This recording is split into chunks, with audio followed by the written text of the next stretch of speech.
Hi, Sue. The materials for today and next week on Friday. And I didn't realize until today, it was interesting. I think both Corey and Jason a reminder, and it got bounced back. I made the same mistake on Friday, but it didn't get bounced back. So I didn't realize I'd made a mistake until today. So you would have had materials over the weekend, and I apologize for that absence. But from now on, now that I know the right address for Beth David, I added a letter. I added a letter that didn't belong there in the Beth David part of the address. You'll get this stuff in a timely way. I'll wait another minute. Somebody once told me about theater time, which is 7 minutes after the hour. We'll wait till 5 minutes after the hour and then get started. What I want to do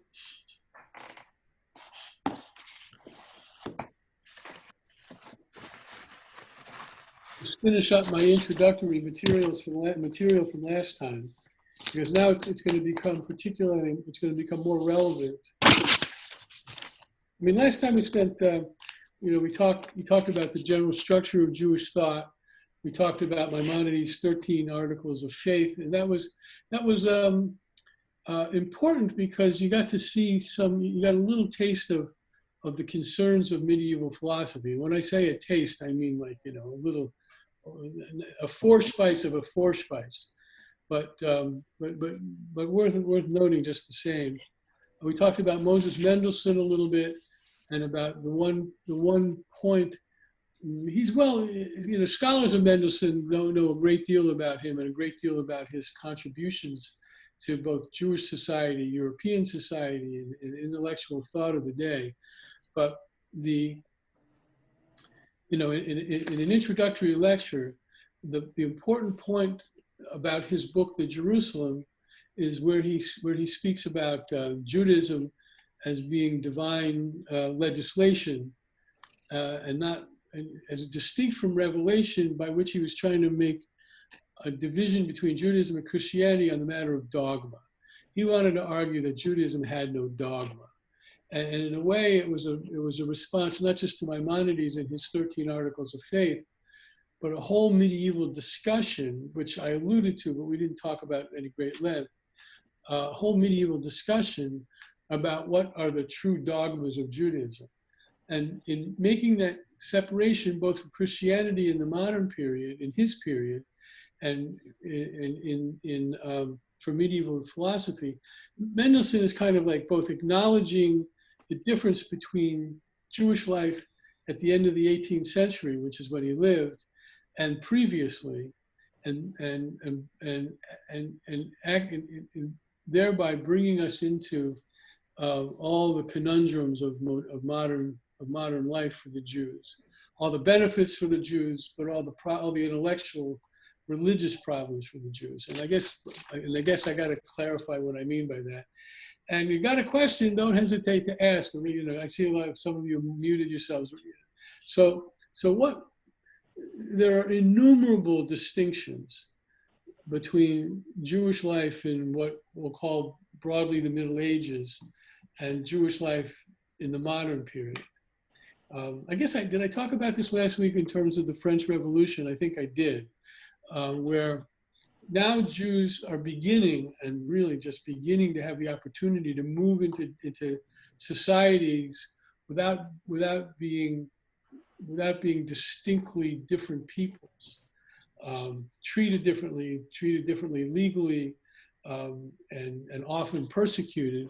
Now Jews in Western Europe in particular are struggling and the societies are struggling to be part of society, and the societies are struggling to bring Jews into society. To a Jew is a Jew nothing, to a Jew is a man everything. That's a very bad paraphrase of a French legislator under Napoleon. And this little statement by Mendelssohn that Judaism consists of divine legislation is a way of helping Jews kind of enter into that world by well, how would you say it? Um,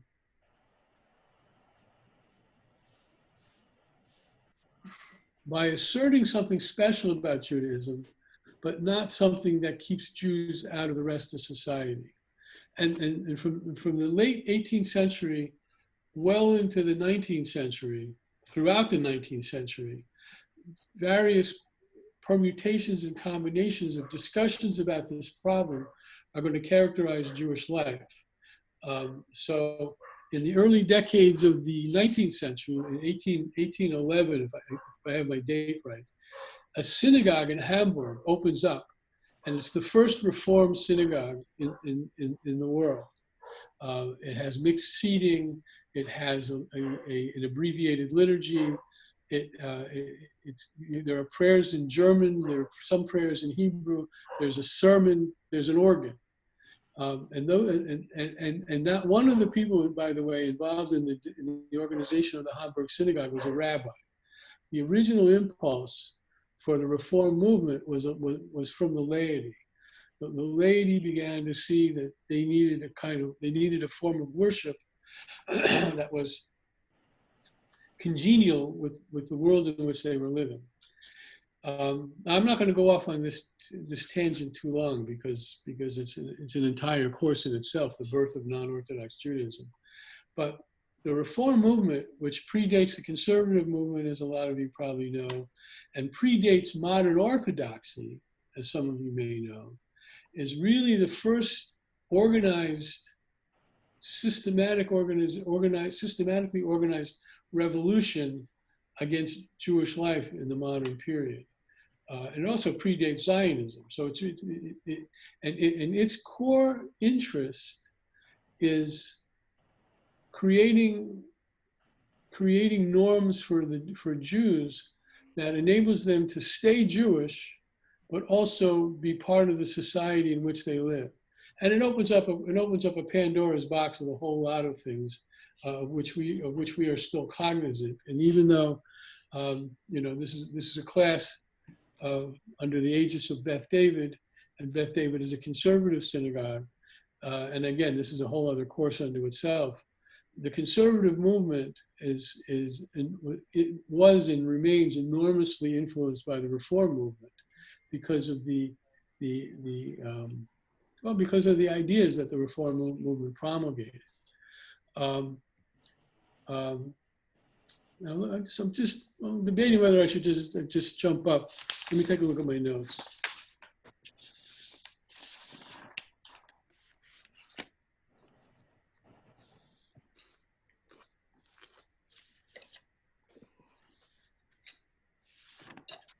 Yeah, I'm going to jump up. I don't want to get too lost in this. This is a topic I know a little bit about, having to do with my doctoral dissertation, and a topic that I'm really very interested in. But I'm going to jump up to the end of the 19th century. We're going to actually jump a whole century, the end of the 19th century.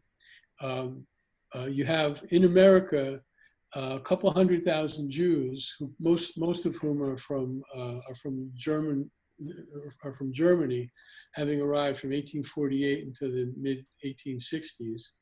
And now the 1880s, and the Jews from Eastern Europe start coming in droves. And I imagine most of us have our background from that wave of immigration. From 1880 roughly to 1924, some 2 million Jews from Eastern Europe came to the United States. And that immigration, of course, had an incredible impact on the nature of Jewish life in this country. But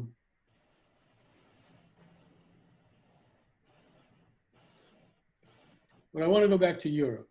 I want to go back to Europe. I want to get back to, and I think I want to get back to Europe, but it also has to do with something to do with the American context. Forgive me, I'm being a little facetted here, but that'll go away in a few minutes once we start dealing with Buber. The dominant intellectual voice for non-Orthodox Judaism for a good number of decades came from Germany, and it came from a guy named Hermann Cohen. Cohen died in 1918, 1842 to 1918. Cohen was really the first great Jewish philosopher of the modern period. And he was a Kantian by inclination and by training, and a serious committed Jew. His father was a cantor, and he wrote both in the general philosophical milieu, and he wrote in the Jewish milieu. And in particular, his final book, Religion of Reason Out of the Sources of Judaism, was and remains a classic of Jewish thought. And it occupies, you might say, a certain role, a certain way of thinking that, as I say, was dominant for many decades. Martin Buber studied with him. Franz Rosenzweig, just to drop a name, studied with him. But also Reform rabbis in the United States, who either themselves came from Germany or their parents came from Germany. Several of them went back to Europe and studied with Hermann Cohen. They knew the language. And they came back and they preached a kind of religious philosophy that they learned from Hermann Cohen. So what are some of Hermann Cohen's tenets? I would say, for our purposes, because this course isn't about Cohen, it's important to understand that Cohen, through his understanding of Immanuel Kant, saw Judaism as the title of his last book, Religion of Reason Out of the Sources of Judaism, would tell you, is that we need to understand religion rationally. We need to take the sources of any religion. Christianity, he was mainly interested in Christianity and Judaism. Islam was hardly on anybody's radar in those days, and take out all of the superstition, all of the anthropomorphism, all of the ambiguity about who and what God is, and understand that we need to take a rational hermeneutic, a rational razor to the sources, and see them as expressions of rationalism. God is it's very similar to Maimonides. The differences between Cohen and Maimonides there are differences, but there are also a lot of similarities. And you end up with Cohen, with as I say, a rational kind of religion that's very abstract, that's very abstract, that makes prayer, that makes ritual, that makes synagogue music, that makes all those things that characterize Jewish life comprehensible within, you might say, a certain framework. And if I'm not being clear enough now, come back in 6 months, we'll do a course on Hermann Cohen and we'll look at some of his stuff. But I want you to understand that kind of thinking met its match in a movement that started before Jews got involved in it, existentialism. Rationalism is very much involved in the the broad social character of a group, and not so much concerned about the individual. And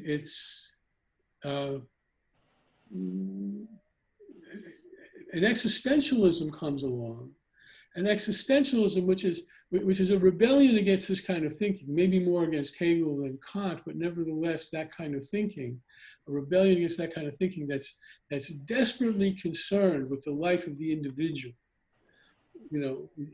Who am I? Who are you? What is the life and fate of the individual as compared to the broad strokes about society? And so Buber comes along And he writes this book called I and Thou. Now, the book I'm holding up, I can't see my own image here, so I don't know. Let's see if I can find my image here.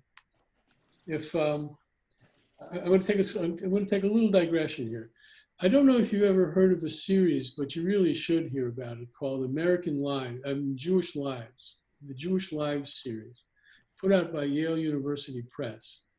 And it's a growing collection of thumbnail biographies of famous Jews, of scholars, of sports figures, of entertainment figures, of rabbis. It's very broad. And I own a bunch of those, and I've read a bunch of those.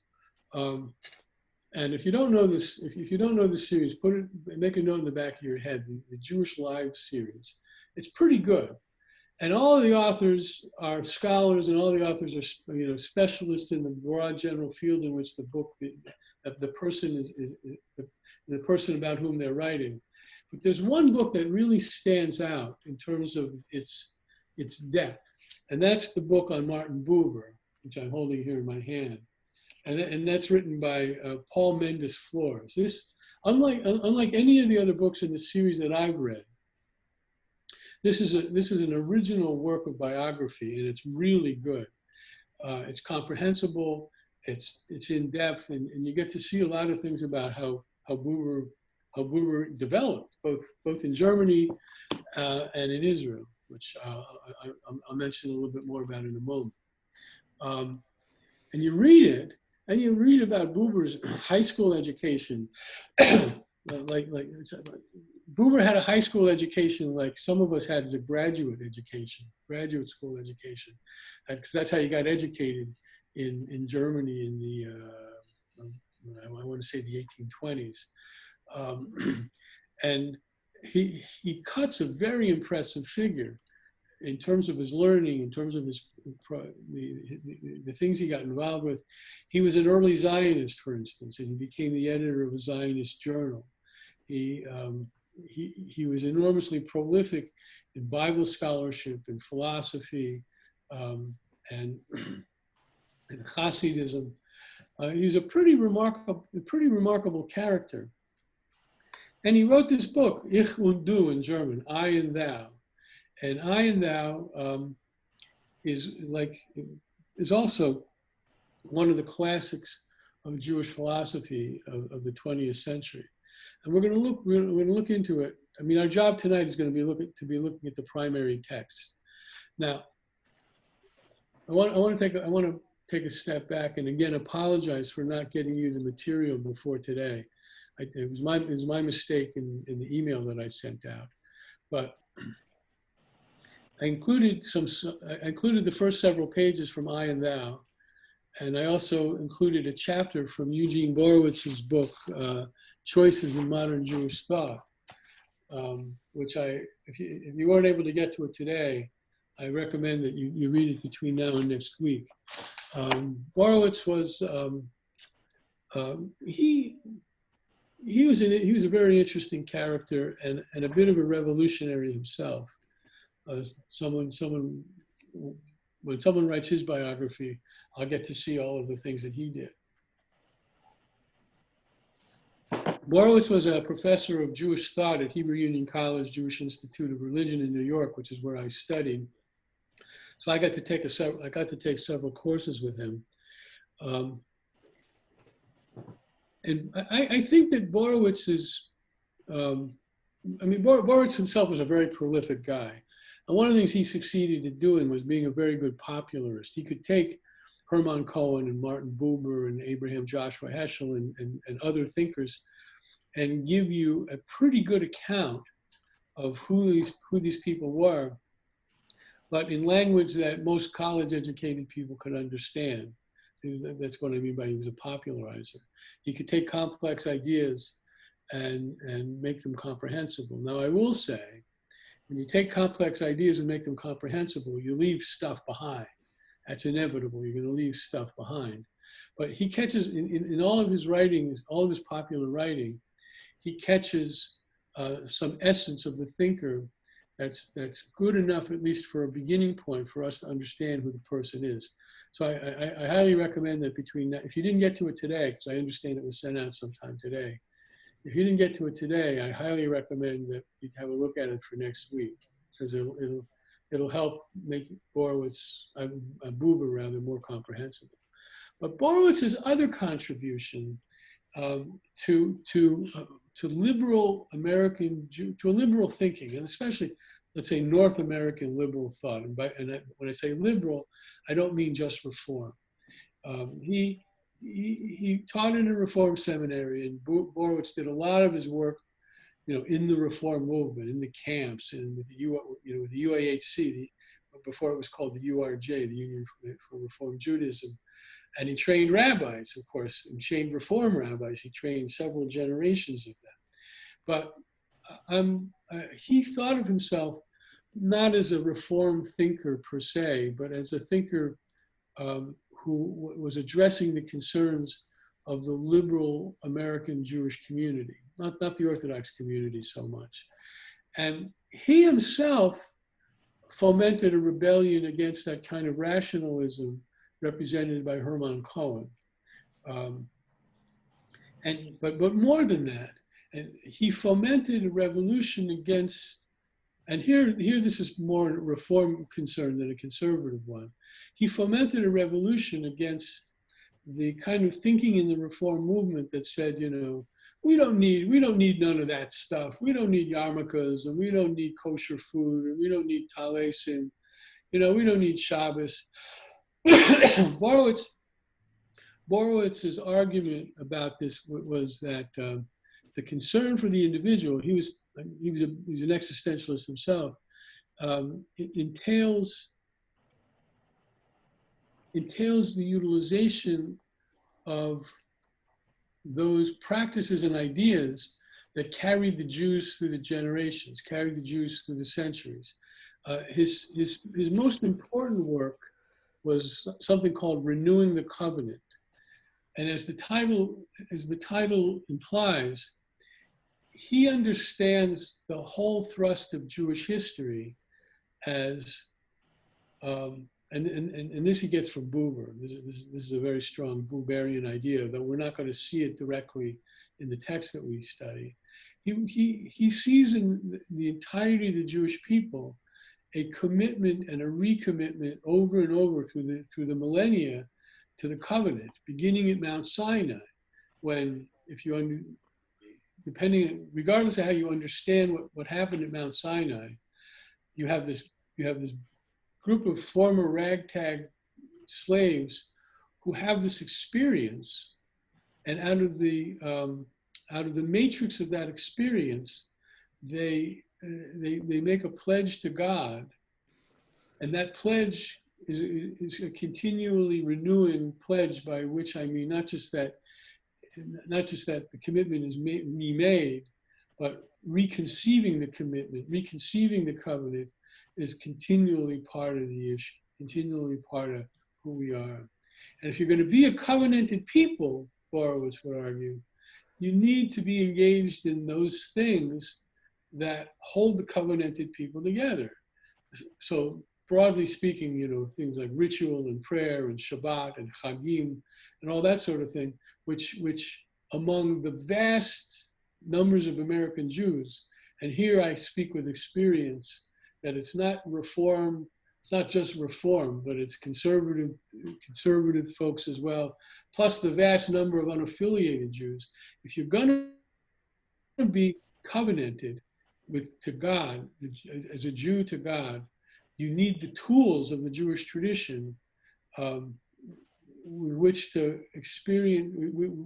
understand and experience that covenant. And that's Borowitz's, I think that's Borowitz's, besides his work as a popularizer, I think that's Borowitz's singular contribution to American Jewish religious life. He was a very strong believer. He couched his beliefs, well, in a number of different ways, but the central teaching was that we, and now speaking of the reform movement, who had made an industry out of rejection, now need to find ways to accept those things that will help us understand who we are as a covenanted people. All right, that was a long thing, but Borowitz died. I want to say around 3 years ago. He taught at HUC-JIR in New York until he was about 150 years old. And he taught there well into his 80s. HUC had a long policy of not requiring people to retire at a certain age, and so he taught there for as long as he could until his age finally caught up with him. So that was a bit of a ramble, but we're gonna I think dive into the Buber text in just a minute. But before we do, any questions or comments about what I said?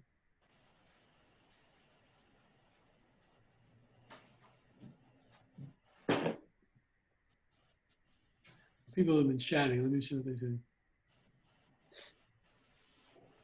All right, so Lenny says she can hear me. Lenny, take your cursor and go to the bottom of the page, and it will light up on the bottom a strip of things, and you'll see mute or unmute and stop video or start video. And if you click on those, we'll get to see you.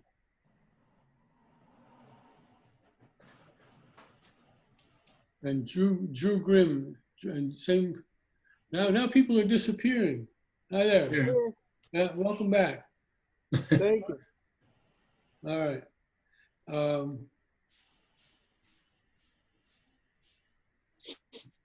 Okay. So for the third time, I'm going to apologize, but you do have the text for you for this evening in the chat side. So if you haven't already, click on it, and it'll come up. Okay. Click on what? If you go to the chat side, you'll see at the top FedEx scan 2020-03. Click on it, and it should bring up our materials for this evening. Now, what I'm afraid of is that it might be at a weird angle, but It is. You can turn it. but for next week, print it up so you'll have it in front of you as a printed text.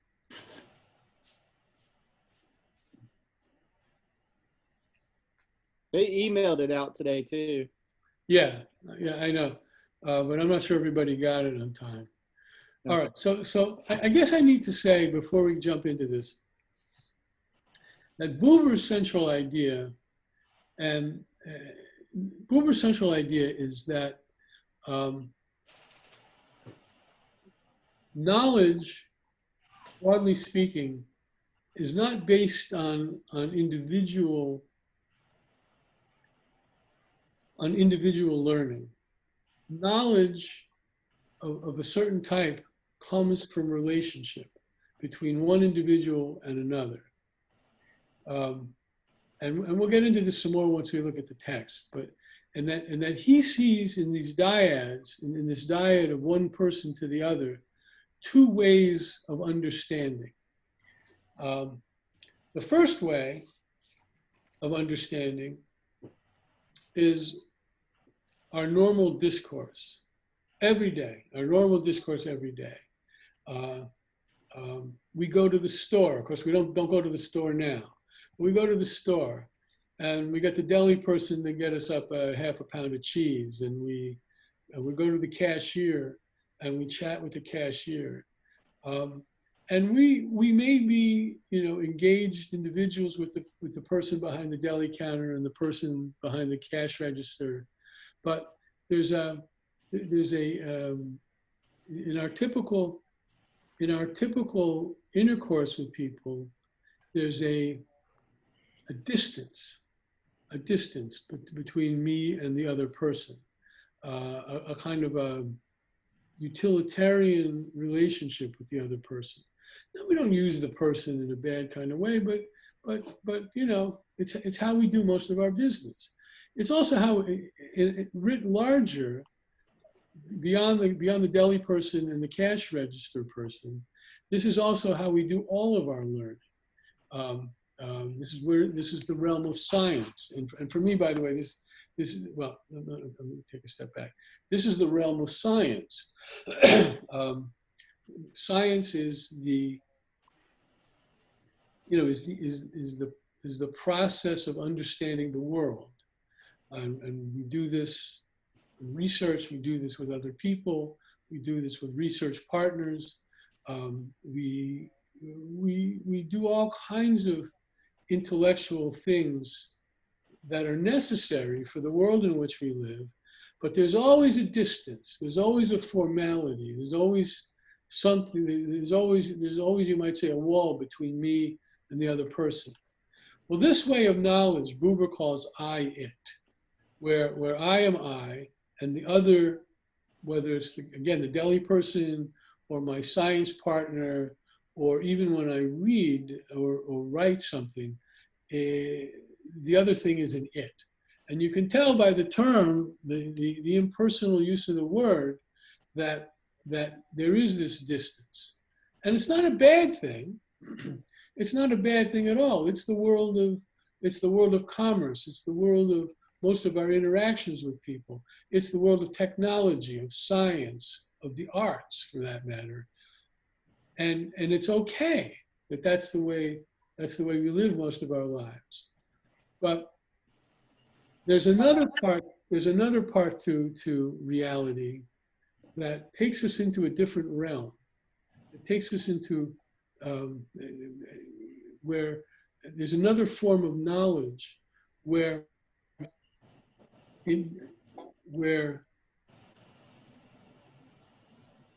a deep spiritual reality emerges, where a deep spiritual reality is possible. So the first time I ever heard Buber's theory described, I was in a graduate school course, but I wasn't in graduate school yet.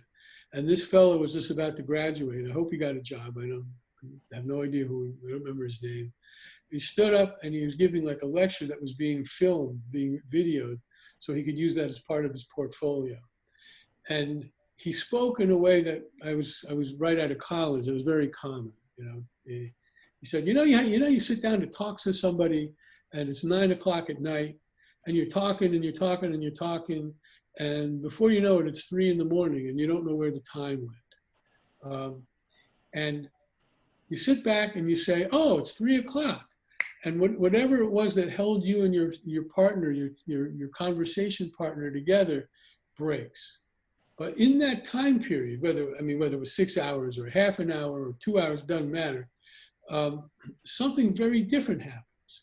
You become present to the other person, just as the other person becomes present to you, in a certain, ultimately intellectually inexplicable way that brings you into a much deeper reality with another person.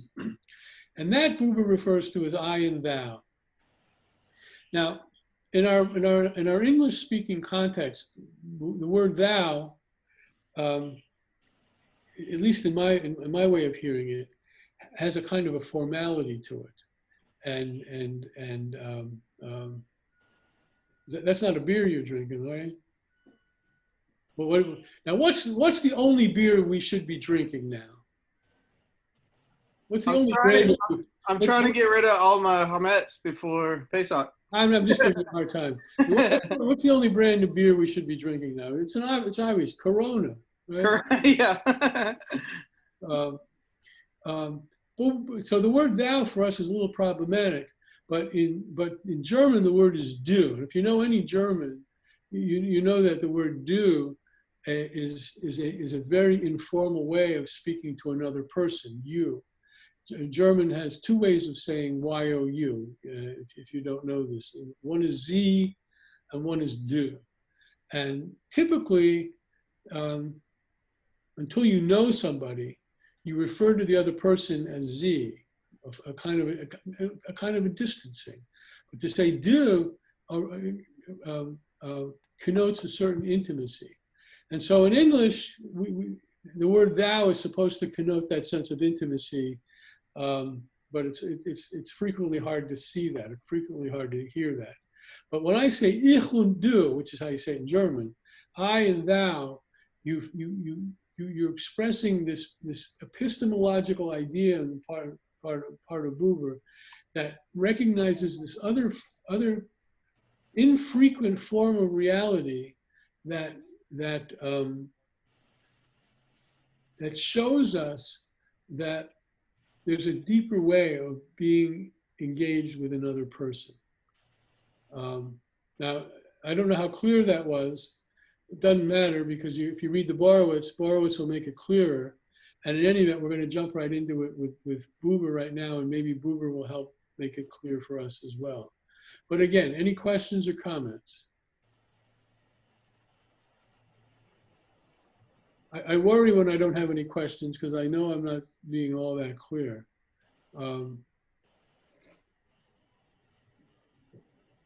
All right, so now I don't know in what I didn't open up the document, so I don't know in what shape you've got it. Raise your. Does everybody have a document? Raise your hand. Okay. I do. All right. All right. So let's go right away. The first part. Everybody there? Mm-hmm. The world is twofold for man, in accordance with his twofold attitude. So that's a good way of expressing what I tried to express a couple minutes ago. Whose translation is this? This is Walter Kaufmann's. Okay. And are you asking because you're aware that there are two translations into English? Yeah, there's a couple. I've got most of them. I wrote my dissertation about Martin Buber. You did? I have almost everything he's written. What was your subject? Radical goodness, radical evil. And so tell me about, I'm only aware of one other English translation. What others are there? I have to go in the other room and get it. It's got we can do it later. Yeah, for next week. I wasn't aware that there were more than two. I mean, the Kaufmann one is, to my knowledge, is the latest, 1970. So that's already 50 years old. But of the other translation, there was a lot of criticism that I'm aware of. This Kaufmann was a. What's that? I was saying, yeah, looking at this, 1970. Yeah, we have the same. Same book. I mean, Kaufmann, he translated Nietzsche. He's well known for being that's probably his single greatest bit of translation. I don't know how many Nietzsche books he translated, but he translated Nietzsche. Once this book, to my knowledge, I mean, I know some German, but I'm really not enough of an expert to be able to distinguish the quality of translations. But when this book came out in 1970, as far as I'm aware, it superseded the previously existing one. The world is twofold for man in accordance with his twofold attitude. So that gets back to what I said about this kind of division in the way we know. He's calling it an attitude. I'm using the word knowledge or epistemology. And Sue, by the way, I mean, being a Buber expert, please don't hesitate to speak up, because I ain't going to get this all right. Well, you've been right so far. Keep going. All right. The attitude of man is twofold in accordance with the two basic words he can speak. Let's read the next sentence. The basic words are not single words, but word pairs. So, of course, we can speak more than those two words. So what is he saying? He wasn't talking so much about words as we know them, as like some word that I've got a better word to describe it than you do. He was talking about a dialogue. And the only way that people can live authentically is if they have dialogue. And dialogue isn't, me talking to somebody. Dialogue is deep in relationship. So you get your Buberian moment from this like perfect relationship that he goes into with the tree, which is an unfortunate example because it's been held up to ridicule. Let's not get ahead of ourselves. You're right about all of that. It's just the next page. Go ahead. Well, but um, this business about word pairs Right. is not of course that there are only two words that we speak, but there are two, you might say, perspectives, two ways in which we experience the world. And we experience the world according to this notion of Buber's via these two word pairs. So one basic word pair is I, you. And this is what Sue was alluding to, the I, you. Now, by the way, I want to take a step back. When I went on the whole excursus about thou, I may have had something in the back of my head that just came forward. When Buber, I'm sorry, I don't know if this was Kaufman and the publisher, but when they published the book, they kept the original English title, I and Thou. But Kaufman says in his long introduction to the book that in the book itself, he's going to use the word you, capital Y, rather than thou, precisely for the reason that I mentioned, that we modern American English speakers, the word thou is actually distancing rather than having us see the intimacy of it. So throughout this book, he's going to say I, you, as opposed to I, thou. And note that the word you is capitalized, capital Y-O-U. The other basic word pair, the other basic word is the word pair, I, it. But this basic word is not changed when he, she, or she takes the place of it. All right, and of course most, in the way that I described that perspective, that way of being in the world a few moments ago, that those encounters of I and it are with people, right? So it may be a little harsh for me to think of that deli person who's just sliced me up a nice half a pound of American cheese, to refer to that person as an it. But nonetheless, the word it has the capacity of showing us the remoteness of me, of the I, to the other person in that perspective, in that way of looking at the world. Is that clear? Clear enough?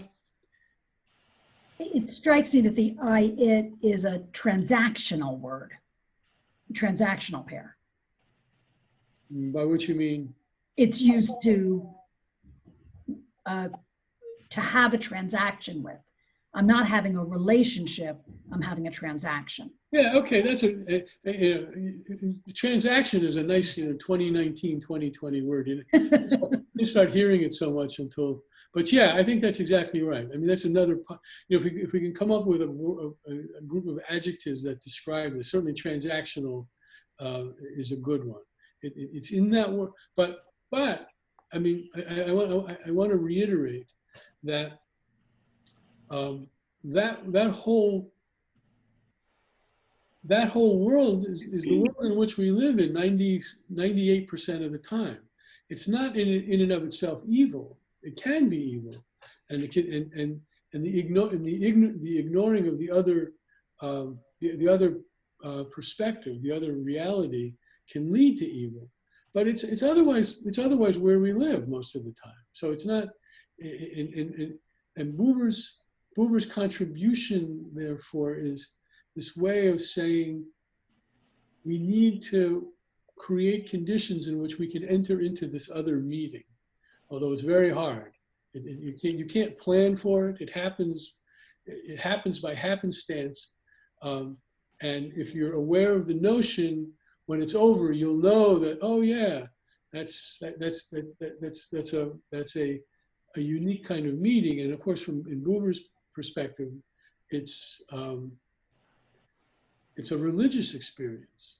Now, as long as I've moved on to this in this direction, let me say something else. Let me get my thoughts together here.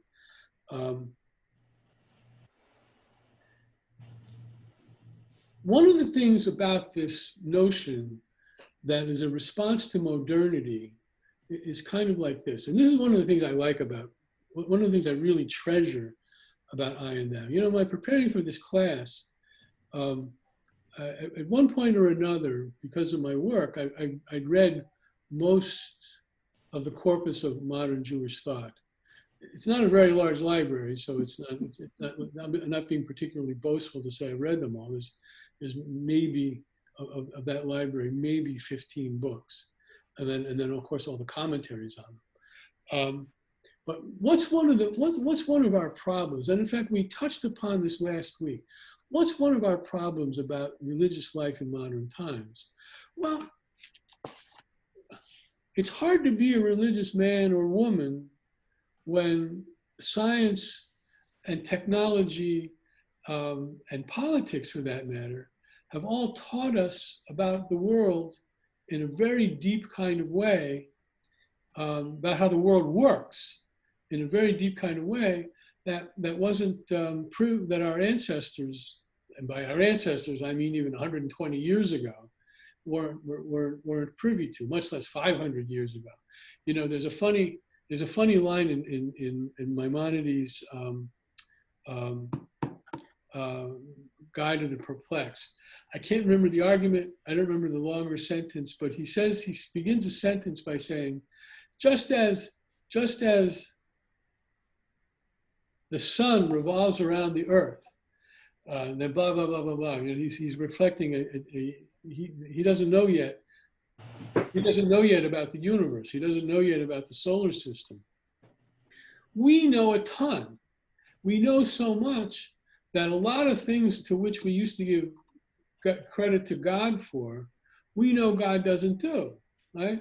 And it leads to a great deal of skepticism about who or what God is. The I-thou notion separates religion and religious consciousness and religious experience from the rest of our reality. So we have our science, and may science find a cure for the coronavirus, and yea, verily, in our day and soon. We have science, but we don't need to depend upon a notion of God that somehow is mixed up in the world in the way that our ancestors used to believe it. And yet we can still have God, and we can still have a religious experience. And you have religious experience by understanding this notion of I, thou over and against I, it, and working as best you can to understand it as deeply as you can. All right. One of the things, though, you keep talking about, and you keep using the word religion and religiosity and religion in the world. One of the things Buber's kind of known for is being a small r religionist when he talks about these relationships. And he's not talking about a particular religion, but he's talking about religious experience, which is kind of his existentialism. Right, 100%. And down the road, and you'll see this in the Borowitz piece, down the road we'll talk about, Buber is, what was the word you used? Religionist. Yeah, religion. He's a universalist. He's a universalist. For him, Judaism is actually, even though he has a belief in something having happened at Mount Sinai or someplace, he has a concept about that. Nonetheless, he's not. He doesn't hold to ritual. He doesn't hold to anybody's ritual.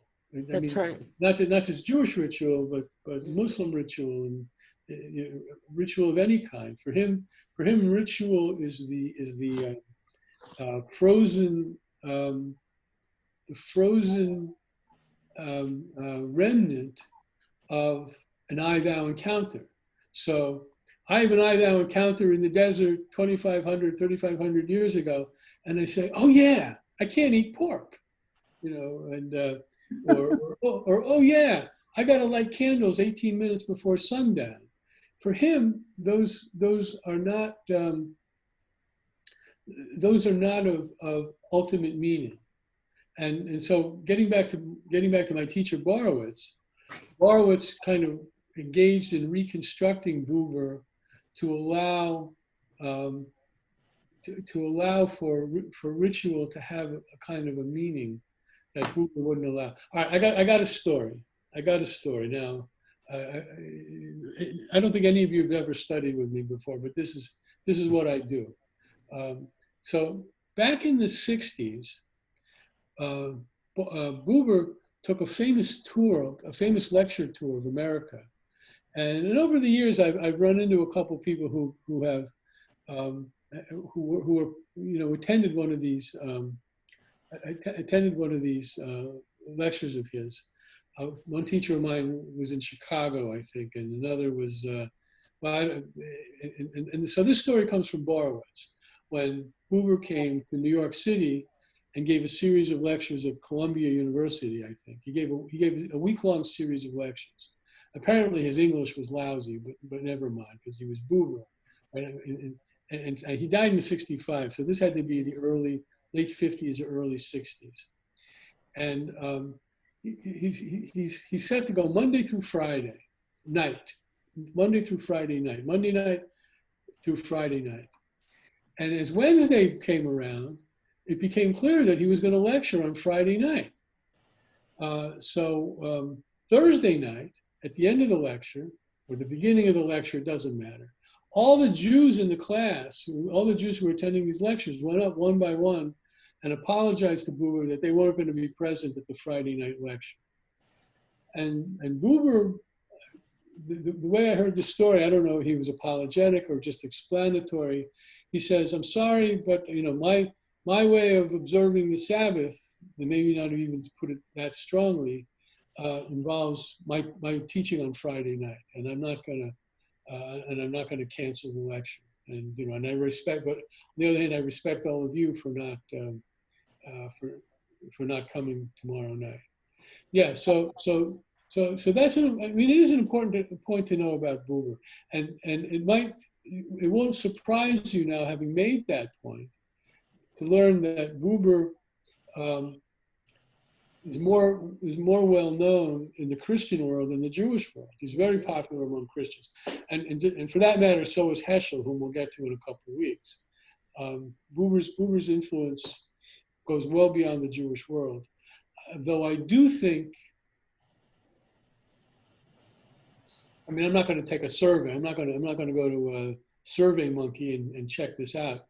But I do think that Buber, maybe partly through the influence of Borowitz and all the rabbinical students he taught at HUC over all those decades, I think Buber has a much more solid place in the Jewish mindset, the Jewish religious mindset, than he may have had previously. In any event, he's very deeply rooted in me. I think this I thou idea, for me, is the single most important religious idea that I subscribe to, that I believe in. Okay, let's get back to the text. Thus, the I of man is also twofold. But the I of the basic word I-you is different from the basic word I-it. And I gave you some basic, using the word again, some basic explanation of that, a couple minutes ago. Basic words, so we're at the bottom of the page now. Basic words do not state something that might exist outside of them. By being spoken, they establish a mode of existence. So that's a better phrase, I guess, than what I was using in terms of when I said perspective. A mode of existence. The I-it world in which we live is one mode of existence. The I-thou world in which we have the privilege of entering from time to time is another mode of existence. Is that clear so far? Are we doing okay? What does mode of existence mean to him? Well, I think I gave it my best shot a couple minutes ago. Good question. Let me Hang on a second. Can I offer something here? Mode of existence is not a Buberian kind of term, but it's a term that we use to explain it. Between I, thou, and I, it's the way that people seek relationships. And a relationship can be you and the deli guy and the cheese, and he knows you, you come every week, you get more cheese, and he waves at you. But there's no real interaction between you that approaches what Buber would call the divine. So if I can forge one of those Buberian moments that you can't predict and you can't make happen again, then each of those, and as they get deeper, as they happen more often, is how you approach the divine, which he tended to use a lot instead of the word God. So what you're not doing in life is running around trying to find these relationships, make one happen, force one of these magical little relationships. Now, you're not doing that because that's just not authentic. But when you get them, when it happens, you don't even know it happens till it's over, but you cherish it and you keep it. And that kind of relationship between you and someone, Buber in the tree, whatever it is a way of existing where you are taking care of your everyday life as an everyday person, but you understand those moments. I'm talking with my hands, that moment could happen. And you have something, it's aspirational, and you know the reality of it, and that gives you the fundamental footing for the belief in God, which is how I read Buber. Yeah, So is that, oh, go ahead. I was gonna ask, is that like, is there it's having that connection with somebody that kind of defines that Buberian moment, or how? It's having the connection. It's Yeah. having that incredible moment of, like, Star Trek would call it a singularity. And okay, so we're good on that. So when you have that moment, then you know it exists and you can live your life at a higher plane as you allow yourself to have more of those moments. I'm sure Rabbi's going to talk about Will and Grace shortly. And That's a TV show. the TV show was named after Buber's Will and Grace. Okay. So they are, the writer was very Jewish, but it's one of those where when you have an experience like it, you want more, you can't force them, but you allow yourself to be open to the experience of it. Yeah. And then you will get likely more of them as you allow yourself to be open to other people and an occasional treat and a cheese slicer. But you can have those because just because a person slices cheese doesn't make them an it. It just means that's your relationship with them right now. Maybe one day it'll be deeper. It makes me think of, so I'm a farmer by hobby, but everything that happens in the country is very slow. Like when you get hay delivered, the guy, you stack the hay, you talk with the hay guy as you deliver it, but then you spend an hour afterwards talking about what's going on in his life, what's going on in your life, and you almost have one of those moments. And it's like that with everything you do in the agricultural world. And I'm a first generation farmer, so it's taken a while to learn that. But every time if a neighbor comes over, they park the car and you spend an hour talking, and so it's kind of an interesting in the agricultural world that happens pretty often. So I have a couple comments on that. But first of all, I want to get back to Jerry's question. And if I don't get back to what you just said, please remind me, because what you said really speaks to Buber's social critique. But the question that Jerry raised, and Sue spoke to one side of it very well, is let me use another 2019, 2020 word. That's the word binary. Good word. I mean here. So what is a mode of existence? I use the word perspective before. Buber is using the phrase mode of existence here. But so he sees our mental. I guess you have to say our mental reality in a binary way, and and maybe I'm beating this to death, but they are separate.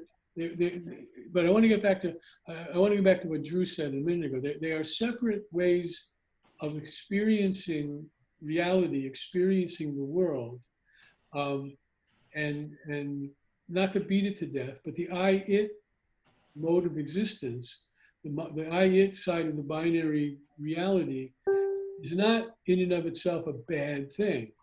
It's how we do most of our business, and I mean business in a larger sense than just commerce. Now, and I think Sue alluded to this. So part of Buber's social critique would be something to the extent that as we move into a more highly technological world, and we become more separated from each other, we become disinterested in each other. The I-it comes to have a much stronger dominance. And actually later in the book, a part of it that we're not going to get to, he does talk about this, kind of the growth of the I-it.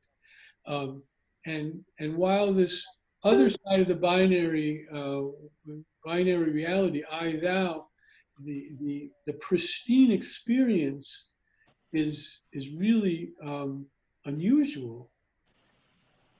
When you come out, when you emerge from such an experience, you have a kind of an understanding about the other part of the world in which you live.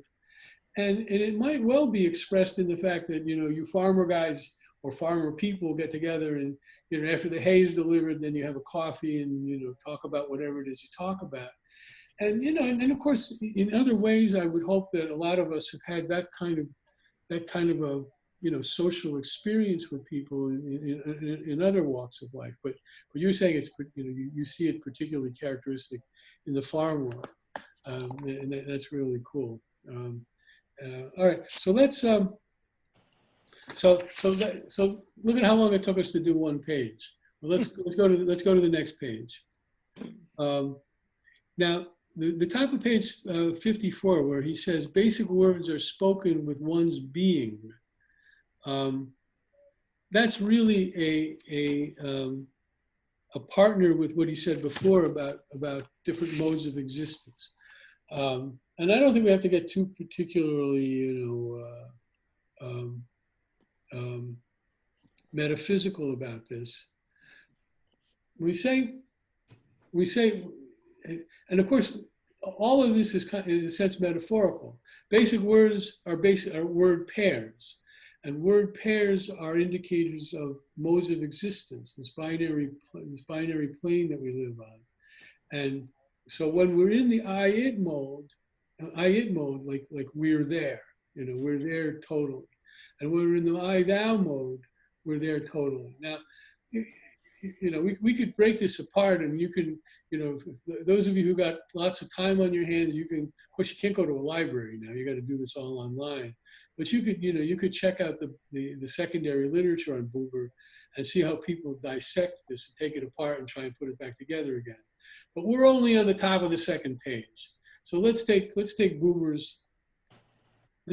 Buber at his word, and just understand that when he's saying this, he's saying that when we're in either mode of existence, that's where we are, and we to some extent move back and forth between these two poles.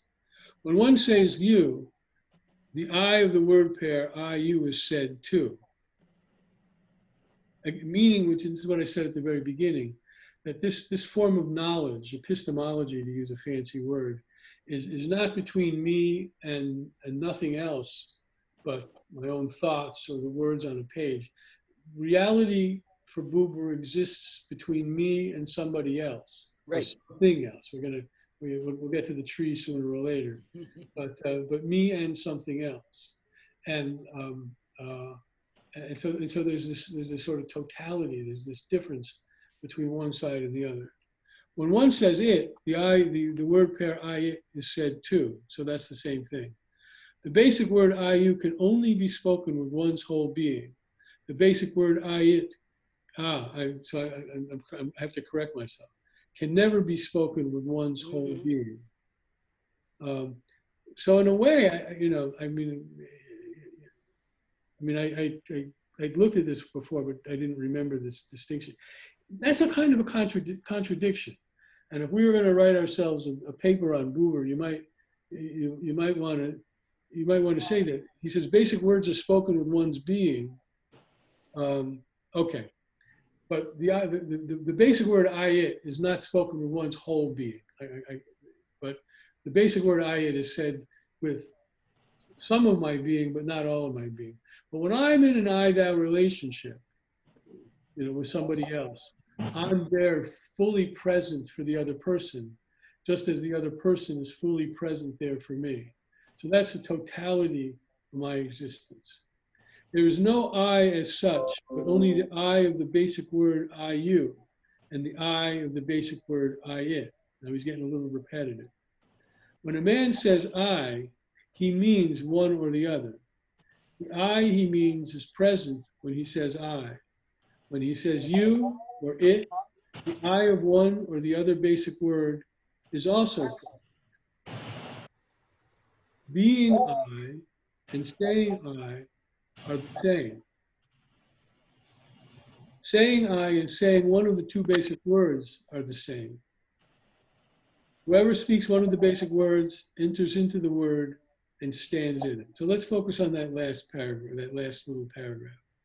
Whoever speaks one of the basic words enters into the word and stands in it. And if you can read my notes, if you have the text I sent you, say because it is a mode of existence.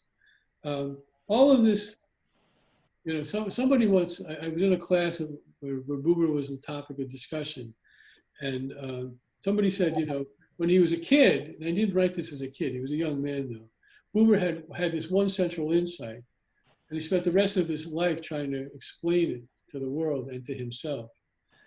So these little paragraphs are a way of reiterating. I wouldn't say without utility. These are a way of reiterating what he's already said. So any questions or comments? So I have two questions, kind of two thoughts. One, just it reminds me a lot of a saying we use in yoga sometimes at the end of some of the yoga classes. There's this long thing, but it says, if I am in that place in me and you are in that place in you, then there is only one of us. That's sort of the same idea. Well, that's what I was trying. So that idea where there's only one of us versus the concept of what I think about as boundaries. Is there a bigger boundary somehow between I and it versus I and thou? Yeah, I think I'm going to dispute the full applicability of that yoga saying for what Buber is saying, because but yeah, actually, could you repeat the end of your final question again? I'm sorry, I kind of lost it. So that yoga saying implies there's only one of us, right? But it starts with I am in that place in you, and you are in that place. When you are in that place in you, and I am in that place in me, so we're distinct. There is only one of us. So it kind of implies no boundaries. Versus another way I kind of can see it or imagine it, which is that there are boundaries. That it is a bigger, harder boundary than I thou. Yeah, that's right. I mean, that's exactly right. But for Buber, between persons, and also between when he gets mystical between a person and God, there's no total union. There's no mystical union between a human being and God, and there's no total union between me and the other person. But it is. I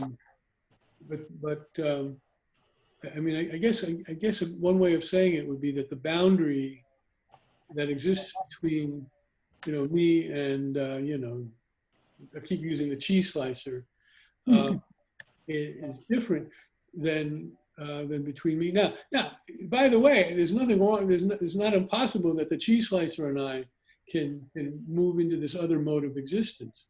even as he or she is slicing that cheese for me. But the tip, but I use that example because typically, as understood in commerce, there is that distance between me and the other person. But it's a really it's a really wonderful way, I think, of thinking about human relationships, even if in the end you don't find this dyad convincing. Going back to when I heard the first lecture, what got me, because in college, in my time in college, sitting and talking all night with a beer and cigarettes or whatever else people indulged in, I won't talk about because it's illegal in this state, although it's going to be legal in most of America sooner or later. You just really engage in a kind of I saw what the guy was saying. When he made this point about being engaged in a conversation with somebody, and let's use the word dialogue, which Sue brought in earlier.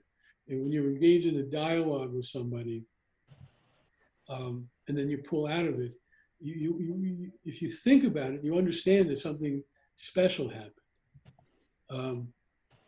Okay. The life of a human being does not exist merely in the sphere of goal-directed verbs.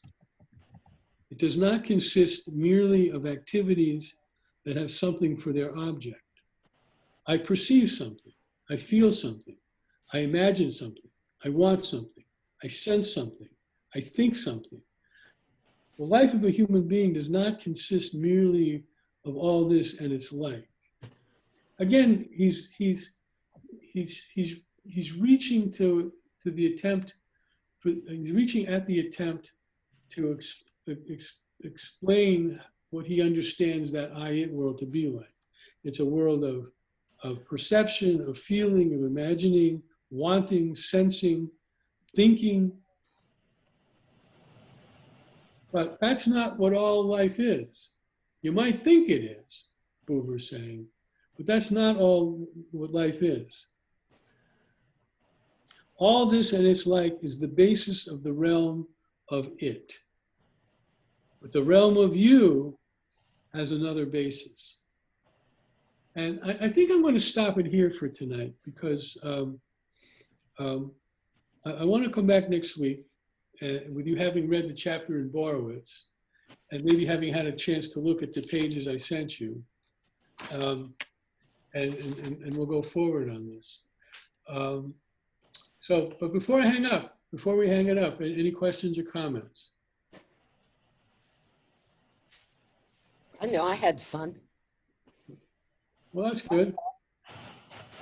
I don't have too many chances to talk about Buber. Well, what are these coffee cups we're looking at? Oh, I closed my camera. That's my background. I own a company. It's called Tech Triad, and we're in the middle of we do a one tzedakah project a year where we take a nonprofit and give them a complete technological makeover. So it's called the Extreme Nonprofit Makeover. Okay. And we're trying to do that and not being able to get into their office or anything else. It's a lot of fun. All right. Anything else? Anyone else? I really enjoyed it. Thank you. All right. I enjoyed it. So I'll see you next week. There's my camera. And I'm gonna, I'm gonna drop a under the circumstances in which we're living. Should we come to the end and some or all of you want to continue and go beyond this, beyond Heschel, and just keep in the back of your mind. I'll ask you again in 2 weeks if you want to schedule some more sessions. But anyway, Buber next week, and next week I'll get to you the Heschel material, so you'll have it in advance. Okay, I'll do the same thing. I'll give you about 10 pages of Heschel, which will be more than we could possibly complete. And That's in 2 weeks. 2 weeks. Do that. Yeah. I'll give you the Heschel stuff next week. I just put a link into the chat if anybody wants to know why the TV show Will and Grace was named Will and Grace. Thank you. Okay. And Have fun with it. Cheryl's iPad, nice chatting with you. All right, Lila Tov, and stay safe. It's a jungle out there. All right. Still. Bye-bye. Okay. Bye-bye. Bye-bye. Bye-bye. Oh.